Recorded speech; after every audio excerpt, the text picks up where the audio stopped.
नमस्कार, बहुत स्वागत है आपका। मैं हूं आपके साथ सुमित शर्मा। राजगढ़ से बड़ी खबर है, जहां अतिक्रमण हटाने के दौरान जमकर हंगामा हुआ है। नाराज होकर युवक छत पर चढ़ गया और पोकलेन मशीन की मदद से छत पर चढ़े कर्मचारी युवक को नीचे उतारने के लिए युवक को छत से नीचे उतारा गया है। नगर पालिका ने पहले नोटिस दिया था।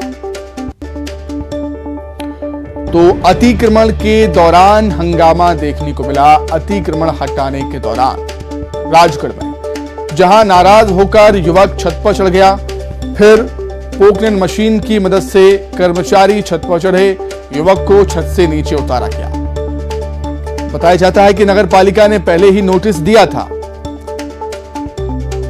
तो अतिक्रमण हटाने की कार्रवाई लगातार जारी है मध्य प्रदेश में, और इसी कड़ी में राजगढ़ में भी निगम की कार्रवाई देखने को मिली। लेकिन इस दौरान एक दिलचस्प नजारा वाकया भी सामने आया। नाराज होकर युवक छत पर चढ़ गया। अतिक्रमण हटाने का वो विरोध कर रहा था और नाराज होकर छत पर चढ़ गया, जिसे उतारने के लिए पोकलेन मशीन की मदद से जो निगम के कर्मचारी थे, टीम के कर्मचारी थे, वो छत पर चढ़े और युवक को नीचे उतारा गया। अधिक जानकारी के लिए बातचीत करेंगे। सहयोगी शैलेंद्र भदौरिया जुड़ गए हैं साथ में। शैलेंद्र, अतिक्रमण के खिलाफ लगातार कार्रवाई जारी है, विरोध भी होते हैं, लेकिन विरोध का अनोखा ये तरीका, आखिर वाकया क्या था, क्या हुआ वहां पर? देखिए, बिल्कुल ये अवैध निर्माण को लेकर लगातार पूरे प्रदेश में कार्रवाइयां चल रही हैं। उसी तारतम्य में राजगढ़ में ये कार्रवाई की जा रही थी। जिस युवक के मकान पर बुलडोजर चलना था, यानी जो अतिक्रमण वाला हिस्सा था उसको तोड़ना था, और यही कारण है कि जब जेसीबी मशीन पहुंची वहां पर, तो यह युवक जो है गुस्से में जो छत है उस पर चढ़ गया और उसको कार्रवाई का विरोध करने लगा। हालांकि जो मौके पर अमला मौजूद था उसके द्वारा तमाम समझाइश जो है वो युवक को दी गई, लेकिन युवक जो है वो उतरने का नाम नहीं लेता। हालांकि इसके पहले ही नगर पालिका ने जो बाकायदा नोटिस इस युवक को दे दिया था कि आपकी जो मकान है वो कुछ अवैध बना हुआ है, उसको तोड़ना होगा, और हालांकि मोहलत भी दी गई थी कि आप अपनी मर्जी से भी इसको तोड़ सकते हो, वरना फिर निगम कार्रवाई करेगा। और जब निश्चित जो समय सीमा थी उसमें जब ये कार्रवाई नहीं की गई तोड़ने की, तो इसके बाद जो है निगम का अमला वहां पर कार्रवाई करने पहुंचा था। हालांकि नाराज युवक को बाद में पोकलेन मशीन की मदद से जो कर्मचारी हैं वो छत पर चढ़े और उसके बाद उसको नीचे उतार लिया गया है। जी बिल्कुल शैलेंद्र, क्या जानकारी है? क्या युवक छत पर चढ़कर वहां से कूदने की धमकी दे रहा था? क्या कुछ वो टीम से वहां पर कह रहा था? देखिए, बिल्कुल निश्चित तौर पर वो जो नोटिस दिया था उसका विरोध था। उसका वो कह रहा था कि उसका मकान अवैध तरीके से नहीं बना है, बल्कि उसने तमाम जो नियम शर्तें हैं, जो परमिशन है, वो लेकर ही मकान बनाया है। लेकिन जिस तरीके से निगम की टीम का ये कहना था कि उस मकान में पहले भी नपाई की जा चुकी है और उसमें ये पाया गया कुछ हिस्सा जो है वो गलत तरीके से बनाया गया और उसी को तोड़ने के लिए टीम पहुंची है। तो युवक जब छत पर चढ़ा तो वो धमकी भी, जो प्रशासन की टीम थी उनको धमकी भी दे रहा था कि अगर उसके घर पर बुलडोजर चलता है तो वह छत से कूदकर अपनी जान भी दे देगा, जिसका पूरा आरोप जो है वो स्थानीय प्रशासन की जो टीम है उस पर लगाने की बात भी वो कह रहा था। हालांकि बाद में उसको समझाइश देकर उतारा गया है। जी ठीक है शैलेंद्र, बहुत शुक्रिया आपका जुड़ने के लिए, तमाम बातचीत के लिए आपका बहुत धन्यवाद। तो विरोध में, अतिक्रमण की कार्रवाई के विरोध में एक युवक छत पर चढ़ गया, जिसे उतारने के लिए कर्मचारी पोकलेन मशीन से छत पर चढ़े, युवक को समझाया, उसे छत से नीचे उतारा गया। आगे बढ़ते हैं। कोरबा के बनखेता गांव में समय पर एम्बुलेंस नहीं मिलने से जच्चा और बच्चा दोनों की मौत हो गई है। मृतक आदिवासी महिला के पति ने बताया कि फोन करने के बाद भी मेहतारी एक्सप्रेस एम्बुलेंस की सुविधा उन्हें नहीं मिल पाई, जिसके अभाव में घर पर ही मितानिन ने प्रसव करवाया। लेकिन हालात बिगड़ने पर प्राइवेट गाड़ी से महिला को और उसके बच्चे को सरकारी अस्पताल ले गए, जहां से उसे कटघोरा रेफर कर दिया गया, लेकिन दोनों की कटघोरा सीएचसी में मौत हो गई। पुलिस ने इस मामले में बयान दर्ज कर लिया है। पोस्टमार्टम रिपोर्ट आने के बाद ही मौत के सही कारणों का खुलासा हो सकेगा।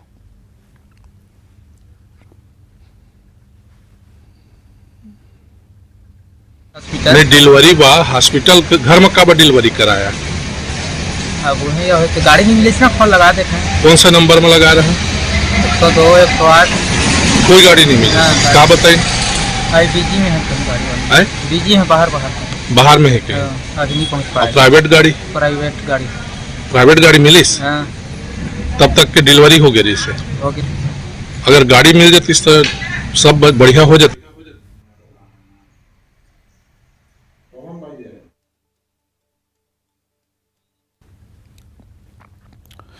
अधिक जानकारी के लिए बातचीत करेंगे। कोरबा संवाददाता अब्दुल असलम हमारे साथ जुड़ गए हैं फोन पर। अब्दुल, स्वास्थ्य सुविधाओं को लेकर तमाम बड़े बड़े वादे किए जाते हैं, दावे किए जाते हैं, लेकिन उन दावों में कितनी सच्चाई है ये घटना बताती है।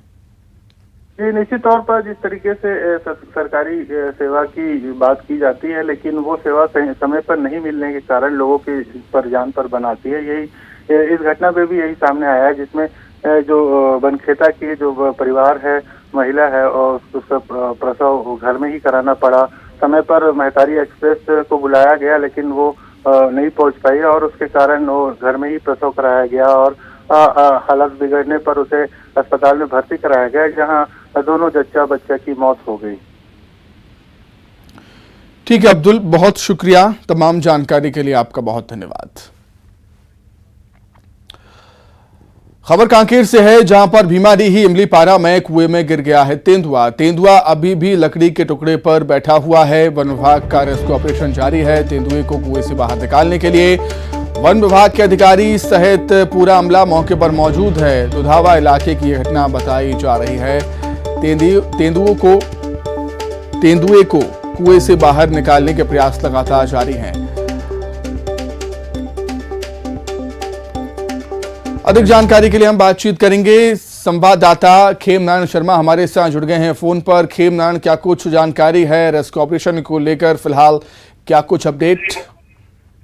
जी, भीमाडीही इमलीपारा में एक कुएं में जो है तेंदुआ गिरा है। उसका अब तक का अपडेट यह है कि जो वन विभाग का जो अमला है वो तेंदुए को सुरक्षित कुएं से बाहर निकालने के लिए प्रयासरत है और तेंदुए को बाहर निकालने के लिए जो है वहां पर बांस की जो है चैली बनाकर जो है कुएं के अंदर रखा गया है, जिसमें अभी तेंदुआ बैठ गया है और जो है वहां पर जो एकत्रित भीड़ है उसको जो है वन अमला जो है हटाने के में लगा हुआ है ताकि किसी को नुकसान ना पहुंचे। उसके बाद जो है वन अमला की ये तैयारी है कि जब जिस तरीके से जब भीड़ हट जाएगी उसके बाद जो है तेंदुए को वहां से बाहर निकालने की कवायद को तेज कर दिया जाएगा।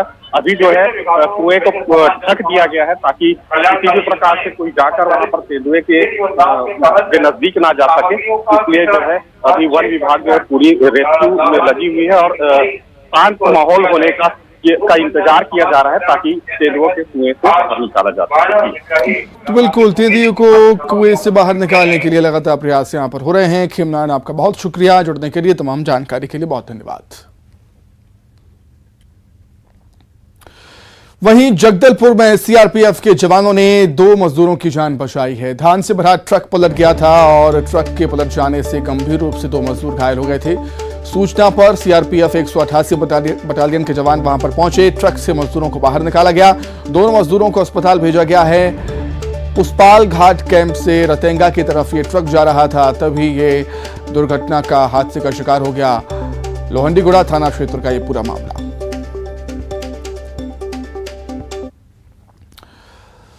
वहीं भिलाई में निर्माणाधीन इंडोर स्टेडियम रहने के मामले में भिलाई निगम आयुक्त ने जांच के आदेश दे दिए हैं। 4 इंजीनियर्स की टीम जांच कर रिपोर्ट सौंपेगी। शुरुआती जांच में घटिया निर्माण पाया गया है। कल सेक्टर 7 में निर्माणाधीन इंडोर स्टेडियम की दीवार धराशायी हो गई थी।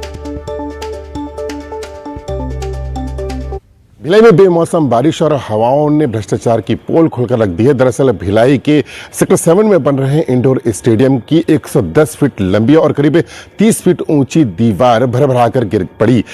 और खास बात यह रही है कि वहां पर जो कॉलम भी बनाए गए थे वो भी करीब 35 किलोमीटर प्रति घंटे की रफ्तार से चलने वाली हवा से गिर पड़े। तो अंदाजा लगा सकते हैं कि किस तरह की गुणवत्ता रही होगी।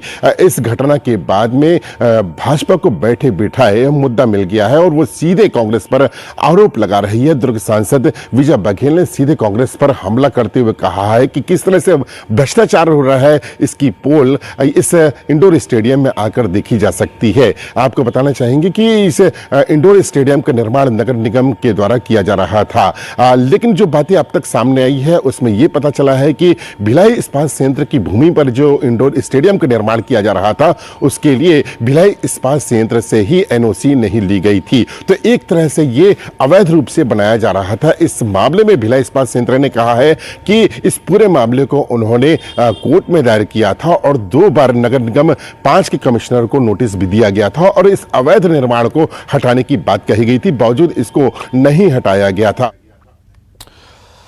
रायपुर से खबर है, बारिश और ओलावृष्टि पर बोले हैं सीएम भूपेश बघेल। सभी कलेक्टर्स को निर्देश दे दिए गए हैं। क्षति का आकलन करने के लिए, नुकसान का आकलन करने के लिए निर्देशित किया गया है जिलों के सभी कलेक्टर्स को। आपको बता दें, छत्तीसगढ़ में भी कई इलाकों में जोरदार बारिश और ओलावृष्टि से किसानों की फसलों को भारी नुकसान हुआ है और अब किसान सरकार की तरफ उम्मीद भरी निगाहों से देख रहा है और इसी कड़ी में सीएम भूपेश बघेल ने कलेक्टर्स को निर्देश दिए हैं नुकसान के आकलन के।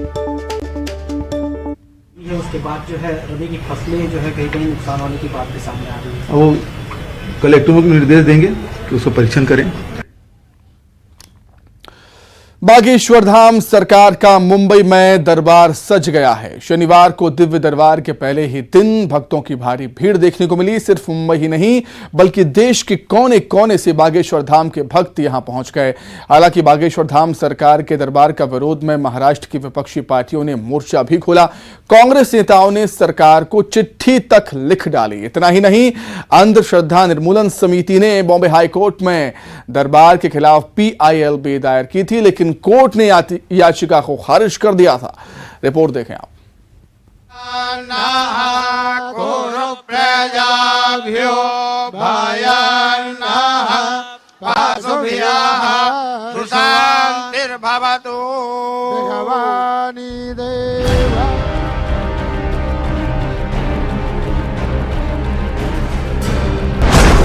बॉम्बे हाईकोर्ट ने लगाई फटकार और मुंबई में सज गया बागेश्वर धाम सरकार का दरबार। हाईकोर्ट ने बागेश्वर धाम सरकार के दिव्य दरबार के खिलाफ दायर याचिका न सिर्फ खारिज की बल्कि याचिकाकर्ता को फटकार भी लगाई।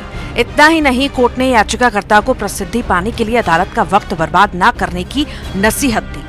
वहीं विपक्षी दलों का विरोध भी धरा का धरा रह गया और दिव्य दरबार में भक्तों का सैलाब उमड़ पड़ा।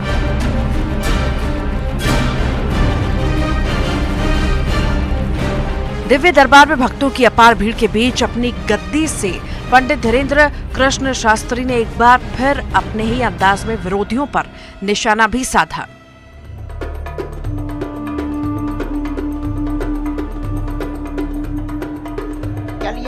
भारत को हिंदू राष्ट्र घोषित करने की मुहिम चला रहे बागेश्वर धाम सरकार के मुंबई दरबार में लोग हिंदू राष्ट्र की मांग वाले बैनर्स के साथ भी नजर आए। अरे बाबा, अरे बहुत लोग लेकर आए।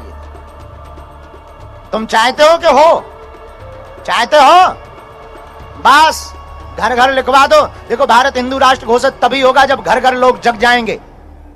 जिस दिन, अच्छा, भारत हिंदू राष्ट्र का मतलब ये नहीं है कि किसी दूसरे पंथ के लोगों को कहीं जाना पड़ेगा। भारत हिंदू राष्ट्र का मतलब है सनातनियों में एकता, हिंदुओं में एकता, और सब यहीं रहेंगे, हमें किसी से दिक्कत नहीं है।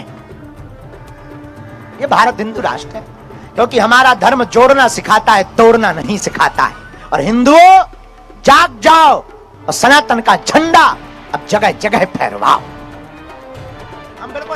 बिना किसी का नाम लिए पंडित धीरेन्द्र शास्त्री ने उन पर निशाना साधा जो बागेश्वर धाम सरकार के दरबार का विरोध करते हैं। बागेश्वर बालाजी का दरबार है तो अमृत, लेकिन हम ये नहीं कह रहे, हम किसी को जोड़ नहीं रहे। तुम गधा या कौवा मत समझना किसी को, हम किसी को जोड़ नहीं रहे, लेकिन है तो बालाजी का दरबार अमृत, लेकिन जो पचा नहीं पाता है वो भी बेचारा तिल मिला जाता है। पंडित धीरेन्द्र शास्त्री ने कहा कि कच्चा आदमी बहकी बातें करता है, लेकिन सच्चा आदमी काल से भी नहीं डरता।